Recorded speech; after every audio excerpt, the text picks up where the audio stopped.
उफ, इस जंगल से कितनी बदबू आ रही है। पता नहीं शेर सिंह कहाँ मिलेगा। तभी सियार को पेड़ के नीचे शेर सिंह सोता हुआ दिखाई देता है। अरे, ये तो यहाँ आराम से सो रहा है। पूरे जंगल के जानवर इसकी वजह से परेशान हैं और इसे देखो, मजे से नींद ले रहा है। ढेंचू का पूरा परिवार अपने पिता को खोने के दुख में डूबा हुआ था। ढेंचू बेटा, पूरे 2 दिन हो गए हैं, तुमने कुछ नहीं खाया है। थोड़ा सा तो खा लो मेरे लाल। नहीं माँ, मुझे भूख नहीं है। मुझे बस पिताजी की बहुत याद आ रही है। बेटा, पिताजी की याद हमें भी आती है, लेकिन अगर हम ऐसे ही खाना छोड़ देंगे तो हमारी सेहत खराब हो जाएगी, इसलिए थोड़ा खाना खा लो। माँ, मैं खाना तभी खाऊंगा जब तुम मुझे पिताजी के साथ हुई घटना की सच्चाई जानने और उनके लिए न्याय पाने की कोशिश करने दोगी। नहीं मेरे बच्चे, मैं तुम्हें ये करने नहीं दूंगी। वो शेर बहुत ताकतवर और खतरनाक है। तुम अभी बहुत छोटे हो, तुम उसका सामना नहीं कर पाओगे। पहले अपनी सुरक्षा का ध्यान रखो। जरूरी नहीं माँ कि हर मुकाबला ताकत से ही जीता जाए। कुछ मुकाबले दिमाग और समझदारी से भी जीते जाते हैं। तुम बस देखती जाओ, मैं अपनी बुद्धि से शेर सिंह को कैसे सबक सिखाता हूँ। पर मेरे बच्चे, तू शेर सिंह का मुकाबला कैसे करेगा? वो बहुत ताकतवर है और तू अभी कमजोर है। सीधे मुकाबला करना तुम्हारे लिए ठीक नहीं होगा। मैं पहले ही तुम्हारे पिताजी को खो चुकी हूँ। अब मैं तुम्हें किसी मुसीबत में नहीं देखना चाहती। मुझे कुछ नहीं होगा माँ, मेरे पिताजी का आशीर्वाद हमेशा मेरे साथ है। बस तुम मुझे जाने की अनुमति दे दो। ठीक है मेरे बेटे, जब तुमने ठान ही लिया है तो मैं तुम्हें नहीं रोकूंगी। बस इतना याद रखना, अपना ख्याल रखना और सावधानी से आगे बढ़ना। और ढेंचू अपने पिता के लिए न्याय पाने की सच्चाई जानने निकल पड़ा। कुछ समय बाद वो मोटू राम के पास जा पहुंचा। अरे ढेंचू, आज तुम बहुत उदास लग रहे हो। क्या हुआ? घर में सब ठीक तो है ना? नहीं भाई, घर में सब ठीक नहीं है। उस शेर की वजह से मेरे पिताजी हमारे साथ नहीं रहे। मैं उनकी सच्चाई जानना चाहता हूँ। अरे ढेंचू, ये क्या कह रहे हो? क्या सच में शेर सिंह की वजह से तुम्हारे पिताजी की जान चली गई? मोटू राम, ऐसी बातों में कोई भला झूठ बोलता है क्या?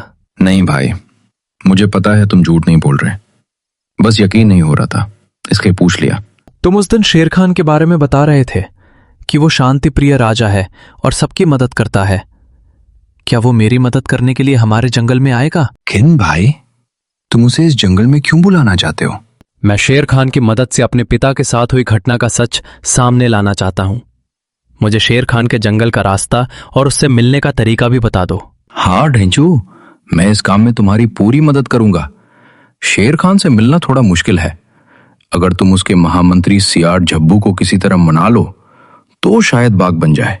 ठीक है मोटू राम भाई, अब तुम शेर खान के जंगल का रास्ता भी बता दो तो मेरा काम और आसान हो जाएगा। अरे ढेंचू, मैं तुम्हें जंगल का रास्ता ही क्यों बताऊं? मैं भी तुम्हारे साथ चलूंगा और शेर खान को तुम्हारी मदद करने के लिए राजी करूंगा। आखिर तुम मेरे परम मित्र हो। अरे वाह मोटू राम भाई, तुमने तो मेरी सारी परेशानी दूर कर दी। मैं सोच रहा था कि उस जंगल में अकेला कैसे जाऊंगा। चलो मित्र, अब शेर खान से मिलकर शेर सिंह की सच्चाई सबके सामने लाते हैं और जंगल में न्याय की कोशिश करते हैं। चलो मित्र, इस अच्छे काम में देर नहीं करते। हमें अभी बहुत लंबा सफर तय करना है। और दोनों मित्र शेर खान के जंगल की ओर रवाना हो गए। काफी देर चलने के बाद वे एक खूबसूरत जंगल में पहुंचे, जहां पेड़ों पर तरह तरह के स्वादिष्ट फल लगे हुए थे। अरे मित्र मोटू राम, ये देखो, पेड़ों पर कितने सारे फल लगे हैं। चलो थोड़ा फल खा लेते हैं। वैसे भी हमें बहुत तेज भूख लगी है। ढेंचू, इन फलों को हाथ मत लगाना। ये असली फल नहीं, सिर्फ एक जाल है। अगर तुमने इन्हें छुआ तो हम बड़ी मुसीबत में फंस सकते हैं। अरे मोटू राम, तुम ये क्या कह रहे हो? मुझे तो तुम्हारी बात पर यकीन ही नहीं हो रहा। ढेंचू, ये जादूगरनी मायामती का जंगल है। वो पूरे जंगल में ऐसे ही जाल बिछा कर रखती है। बाहर से आने वाले जानवर इन फलों को देखकर आकर्षित हो जाते हैं। जैसे ही कोई इन्हें छूता है, वो जादुई जाल में फंस जाता है। लेकिन मोटू राम, वो ऐसा क्यों करती है? उसे जानवरों को जादुई जाल में फंसाने से क्या मिलता है? जानवरों को कैद करने से उसकी जादुई शक्ति बढ़ती है और वो लंबे समय तक जवान रह सकती है। इसी वजह से वो बाहर से आने वाले जानवरों को जाल में फंसाती है। लेकिन जानवरों को कैद करने से उसकी उम्र लंबी कैसे हो सकती है? अरे वो एक शक्तिशाली जादूगरनी है और रहस्यमयी जादू जानती है। मेरे पास अभी सब कुछ समझाने का समय नहीं है। हमारे लिए अच्छा यही होगा कि हम जल्दी से इस जंगल से बाहर निकल जाएं। और दोनों जैसे तैसे उस जंगल से बाहर आ जाते हैं। अरे मोटूराम भैया, बड़ा ही रहस्यमय और खतरनाक जंगल था। अच्छा हुआ तुम हमें वहां से सुरक्षित निकाल लाए, वरना जादूगरनी मायामती हमें जादुई जाल में फंसा सकती थी। वैसे अब कौन सा जंगल आने वाला है?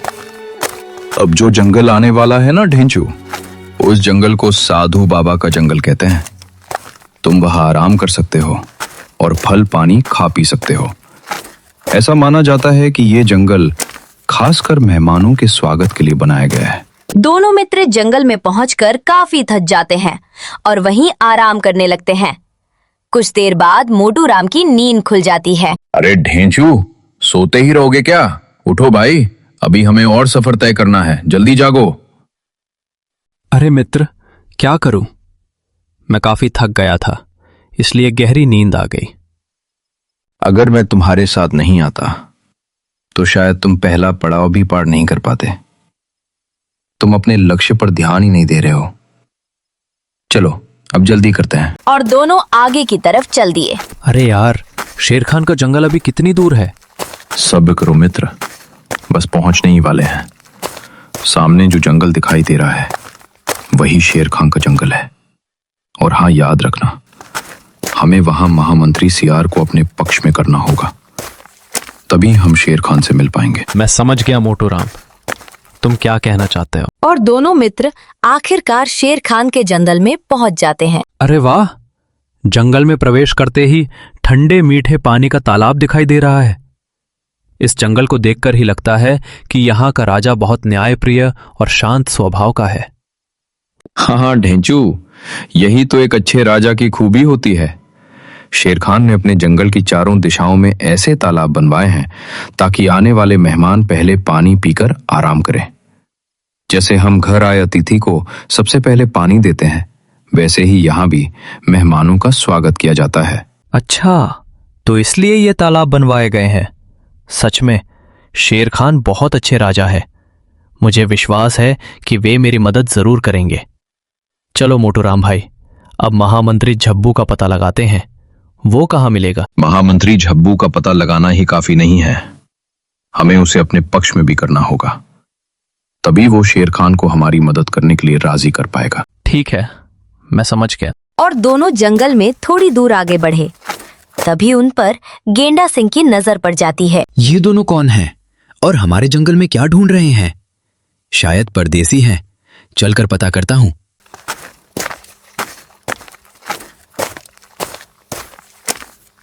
अरे भाई, तुम दोनों कौन हो और यहाँ किसे ढूंढ रहे हो? ओ जी, हम तो महामंत्री झब्बू को ढूंढ रहे हैं। बताइए, वे कहाँ मिलेंगे? अरे वे हमारे जंगल के महामंत्री हैं। वे बिना अनुमति किसी से नहीं मिलते। अगर तुम्हें उनसे मिलना है तो एक काम करो, वे सुबह सुबह सैर के लिए जाते हैं, उसी समय उनसे मिल लेना।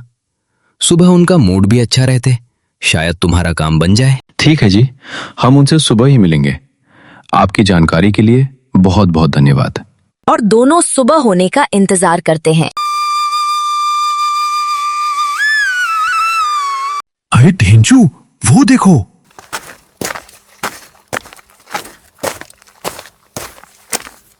चलो उनके सामने जाकर खड़े हो जाते हैं। और तुम दोनों कौन हो? इस तरह मेरा रास्ता क्यों रोक रहे हो? शायद तुम जानते नहीं, मैं इस जंगल का महामंत्री हूं।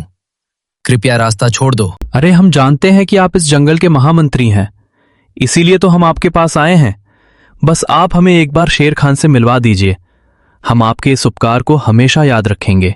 जो कुछ भी कहना है मुझसे ही कहो, मैं खुद शेर खान तक तुम्हारी बात पहुंचा दूंगा। ऐसे सीधे कोई भी शेर खान से नहीं मिल सकता, समझे? ठीक है, अगर आप हमें नहीं मिलवाना चाहते तो कोई बात नहीं। वैसे शेर खान को एक जरूरी बात बतानी थी जिससे उन्हें फायदा हो सकता था, लेकिन लगता है आप उन्हें बताना नहीं चाहते। चलिए हम वापस चले जाते हैं। अगर बात शेर खान के फायदे की है तो मैं तुम्हें उनसे मिलवा देता हूं। चलो मेरे साथ।